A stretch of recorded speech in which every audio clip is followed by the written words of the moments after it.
परम शांति बापूजी। बापूजी, आज मेरे मन में एक क्वेश्चन ये था कि मैं कुछ दिन पहले रक्षाबंधन थी तो मैं अखबार पढ़ रहा था उसके दूसरे दिन।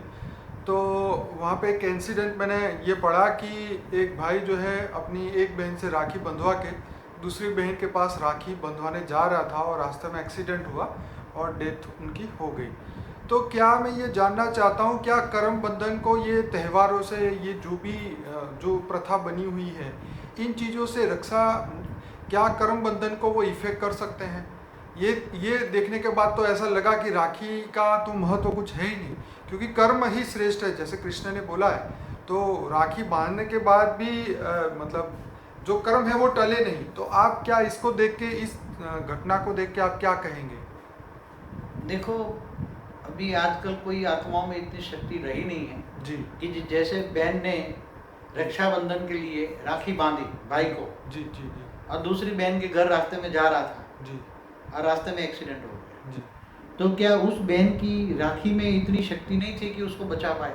यही कहना चाहती हो ना? हाँ, सीधी बात तो यही निकल के आती है। तो क्या ये रक्षाबंधन का जो महत्व है जी जी कि भाई की रक्षा करेगी, बहन के अंदर भावना ये होती है कि मेरे भाई की रक्षा हो, जी जी हाँ, तब राखी बांधती है ना। जी, तब दोनों का एक दूसरे की रक्षा करने का वो लेते हैं प्रण।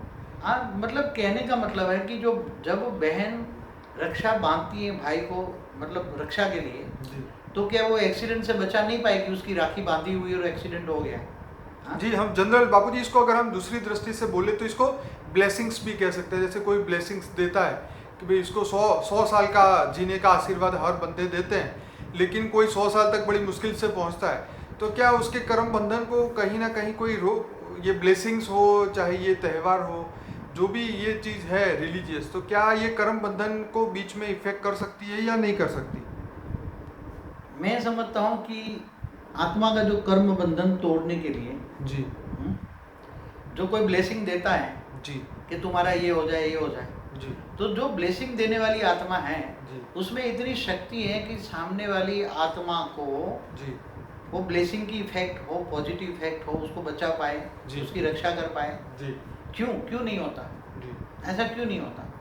क्योंकि आजकल आत्माओं में, मनुष्य आत्मा जो है उसके अंदर ब्लेसिंग देने की शक्ति नहीं है ना।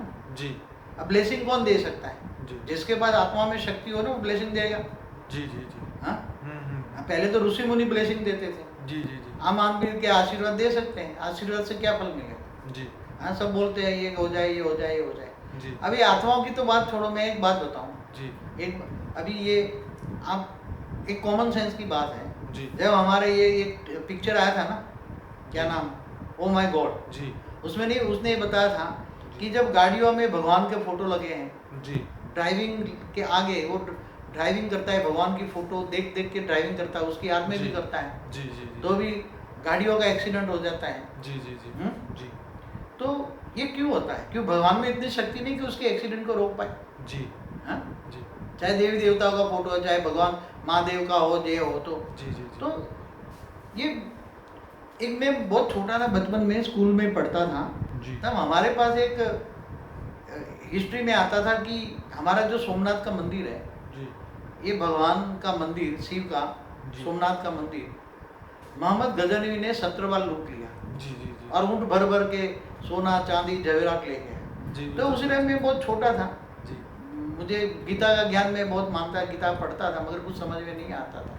जी तो मन में ये आता था कि इतने बड़े भगवान शिव जो इस ब्रह्मांड का मालिक है, जी और उसको मंदिर में एक साधारण जो मोहम्मद गजनी जैसे एक मुसलमान राजा ने तोड़ डाला। जी हाँ, तो क्या भगवान शिव में इतनी शक्ति नहीं है कि उसको चमत्कार दिखाए, अंधा कर दे, जी और उसके लिए हर बार वो 50-50 हजार सैनिकों जो रक्षा करने वाले थे मंदिर की, जी जी उनको मार देते हैं। जी जी इसके बाद में मुझे आगे हिस्ट्री पढ़ने लगा, तो मन में कई क्वेश्चन होते थे कि भगवान के मंदिर, एक बाबर जैसा लुटेरा ने राम मंदिर तोड़ डाला, बाद में पता लगा कि हिंदुओं के लाखों मंदिर तोड़ डाले इन लोगों ने, मुसलमानों ने।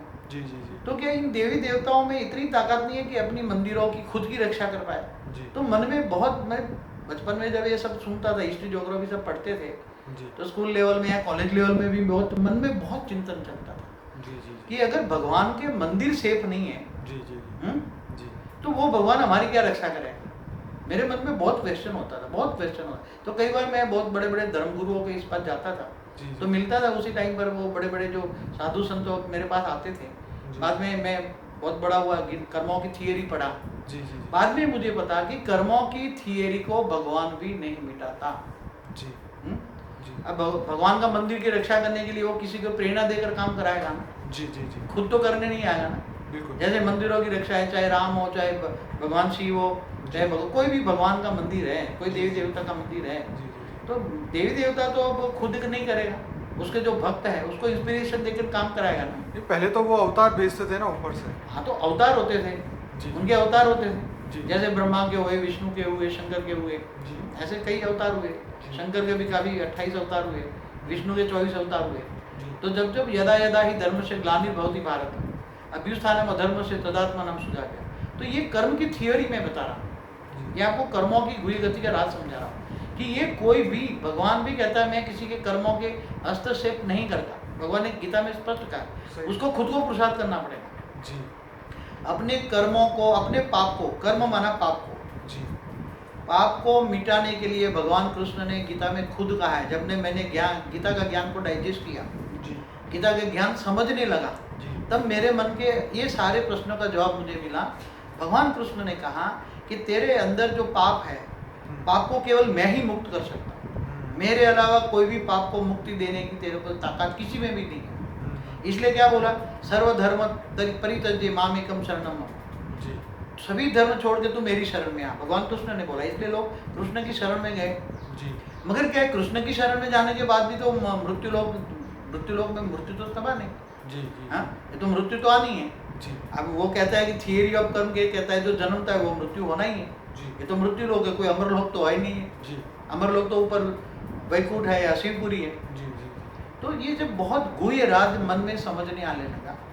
हालांकि बाबूजी एक कंट्रोवर्सी ये भी थी कि जब कृष्ण का जो लड़का था उसको भी एक साधु से श्राप मिला और उसकी द्वारका डूबने का कारण भी उनका लड़का बना, लेकिन कृष्ण ने उनके कर्म नहीं बदले या उनके वंश का भी विनाश हुआ, वो उन्होंने हस्तक्षेप नहीं किया। खैर ये तो काफ़ी पुरानी बात हो नहीं, गई। ये बहुत इंपॉर्टेंट बात है जी। भगवान जो कृष्ण थे जी। वो साधारण नहीं थे, वो ऑलमाइटी अथॉरिटी के अवतार। जी। तो उन्होंने खुद ने चाहा कि मेरे कुल का विनाश हो। जी। इसलिए वो एक साधु खुद निमित्त बनाया उसने। ओके। क्योंकि उसके कुल के अंदर जो भी उसकी 16,108 रानियां थी, जी। जी। उसके सबके 10 लड़के, एक लड़कियां थी, जी। जी। और 120 साल जिंदा थे भगवान कृष्ण। जी। जी। तब मैंने वो पूरा जो विष्णु पुराण का लास्ट जो है उसका पढ़ा है मैंने। जी। जी। तो उसने अपने कुल का विनाश क्यों कराया, वो बहुत बड़ा गहरा राज है। जी।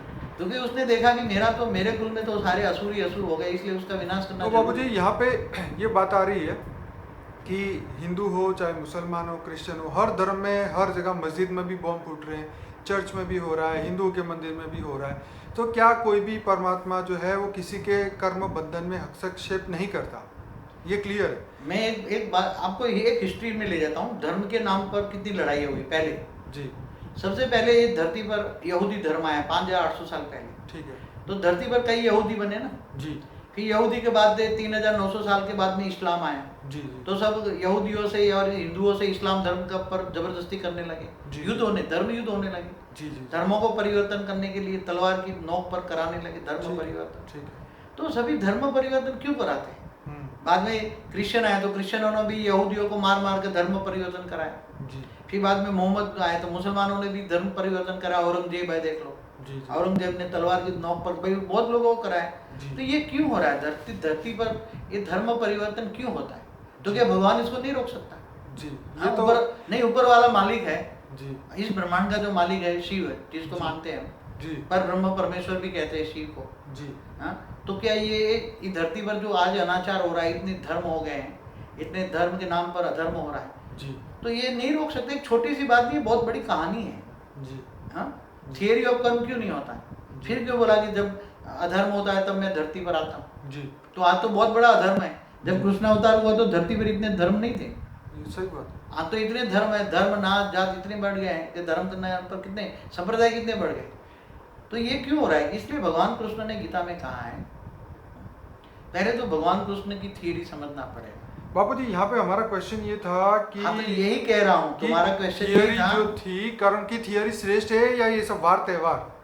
ये वार त्योहार या आशीर्वाद, रक्षाबंधन, दिवाली, जी, या कोई भी भगवान या देवी देवता तुम्हें बचा नहीं सकता अपने कर्मों से, यही तो कहना चाहता हूँ। जी भगवान कृष्ण ने भी अपना श्राप को नहीं रोक पाए ना। भगवान हाँ। कृष्ण को भी उसका कुल का विनाश का श्राप मिला था, हाँ, गांधारी गांधारी ने दिया था। जी जी जी। तो राम को भी श्राप मिला था ना। हाँ हाँ तो सबको मिले, भगवान राम को पहले भी मिले हुए हैं। जी। तो भगवान को भी कहता है मैं भी कर्मों के जन्म मरण के चक्कर में मैं भी अवतार लेता हूँ। तो थियरी ऑफ कर्म को हमें मानना चाहिए, श्रेष्ठ कर्म करने चाहिए और अपने पुराने कर्मों को बदलने के लिए योग ध्यान करना चाहिए, ना कि दूसरी दूसरी चीज़ों में अपना टाइम आगे और वेस्ट करना चाहिए। आप क्या कहते हैं? सही है, एकदम है।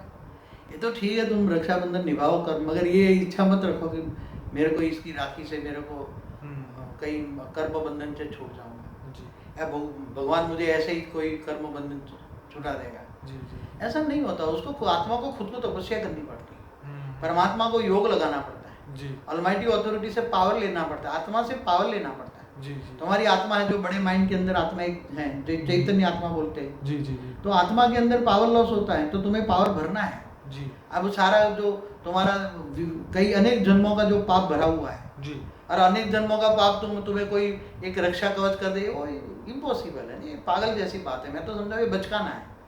वो कोई समझ, आजकल लोग समझते ही नहीं है ना, क्या करें। अब लोगों की बुद्धि पत्थर बुद्धि हो गई है। क्या बोला है जी भगवान कृष्ण ने भी गीता में बोला है ना, जी सभी आत्माएं जब क्या बन गए, पत्थर बुद्धि बन गए, जानवर बुद्धि बन गई, उसकी बुद्धि जानवरों जैसी हो गई। जी खाना पीना सोना, फिर मर जाना, फिर भूत बन जाना, जी और कुछ है ही नहीं। ज्ञान तो है ही नहीं। जी थियरी ऑफ कर्म जानते ही नहीं। जी अगर थियरी ऑफ कर्म जाने तो आज जो पाप कर्म कर रहे हैं वो रुक न जाए। जी। मैं अपने व्यूअर्स को बोलूँगा कि बापूजी के 2 वीडियो बहुत बढ़िया है थियरी ऑफ कर्म के ऊपर। द सीक्रेट ऑफ कर्मा करके पार्ट 1 और 2 है, आप जरूर से देखिए। इस वीडियो के नीचे मैं उसकी लिंक दे रहा हूँ और इसके साथ में द सीक्रेट योगा, जो प्राचीन योग भारत का है, वो बापूजी का इंटरव्यू हमने लिया था, उसकी भी लिंक मैं इस वीडियो के नीचे रखूँगा। आपने मुझे एक प्रश्न पूछा था जी कि सूर्य की उपासना क्यों करते हैं। हाँ जी बहुत अच्छा, आपको जवाब दे दूं। जी जी जी अगर व्यूअर्स को बोलो कि ये सूर्य की उपासना क्यों करते हैं, जी बताइए। वास्तव में ये जो गायत्री मंत्र है ना, जी ओम बभूर्वस्व तत्सवतुर्न वेणम भर्गो देवस्य धीमहि धियो यो न प्रचोदयात्। जी जी जी मैंने सभी वेदों शास्त्रों का बहुत गहन अध्ययन किया है। जी बाइबल भी पढ़ा है, कुरान भी पढ़ा है, सब जी। कुछ पढ़ा है। सभी ऑटोबायोग्राफी तो किसी की नहीं छोड़ी मैंने, बड़े बड़े धर्म गुरुओं की। जी जी जी बचपन से यही काम करता रहा, समझने का। जी तो बहुत समय के बाद, ये कई सालों की उपासना के बाद ये बातें समझ में आती है, बुद्धि में आती हैं। जी तो सूर्य की उपासना क्या है, वास्तव में जो गायत्री मंत्र है जी वो सूरज जैसा मैं परम तेज में हूँ। ओके वो ऑलमाइटी अथॉरिटी की उपासना बताई है। ओके ऑलमाइटी अथॉरिटी जैसे ये सूर्य है, जी ऐसी तरह मैं भी एक सूर्य समान हूँ, सूर्य समान हूँ। जी जी मैं सूर्य नहीं हूँ, सूर्य में मैं हूँ। ये तो उसने बोला मैं भी सूर्य हूँ, जी मगर सूर्य जैसा मेरा परम धाम में मेरा परम तेज है। हाँ सूर्य समान मेरा परम तेज जी। है। तो उसी तेज को याद कर, परम तेज है, जी उसी परम तेज को तू याद कर, तो परम तत्व तेरे को मिलेंगे, परम लाइट मिलेगी तुझ आत्मा को। जी तो परम तत्वों की तू उपासना कर, परम तेज की उपासना कर। जी परम तेज माना परम सूर्य जो उच्चते उस परम धाम में है, जी उसको तुम याद करो तो परम तेज से आएगा जी। और परम तेज तुम्हारी आत्मा में आएगी। जी। तो विकर्म विनाश हो जाएगा, पाप विनाश हो जाएगा, कर्म बंधन से मुक्त हो जाओगे। परम शांति। जी बाबूजी, यही बात कृष्ण ने भी अर्जुन को बताई थी कि तू परम तत्व को सूर्य की भांति प्रकाशित कर अपने अंदर, तो तू जीवन और मृत्यु से ऊपर चला जाएगा और परम सत्य को प्राप्त करेगा। ये 74 नंबर के एपिसोड में B.R. चोपड़ा की जो महाभारत थी उसमें 10वीं मिनट में ये बात बताई है। ओके बाबूजी, बहुत बहुत धन्यवाद। परम शांति। कुछ कहना चाहेंगे आप? नहीं, गीता का गुह्य देखो, मैं एक बताऊं, गीता हमारी जो है ना सर्वशास्त्र शिरोमणि है। जी जी गीता का ज्ञान इतना गुह्य है जी कि परमात्मा के परम तेज स्वरूप को जानना, मानना और उसको याद करना, योग करना, जी ये बहुत हर कोई चीज को अनिवार्य है। पाप से बचना है जी। तो ये बहुत जरूरी है। वो सब जाने और माने और करें। परम शांति। परम शांति बाबूजी, धन्यवाद।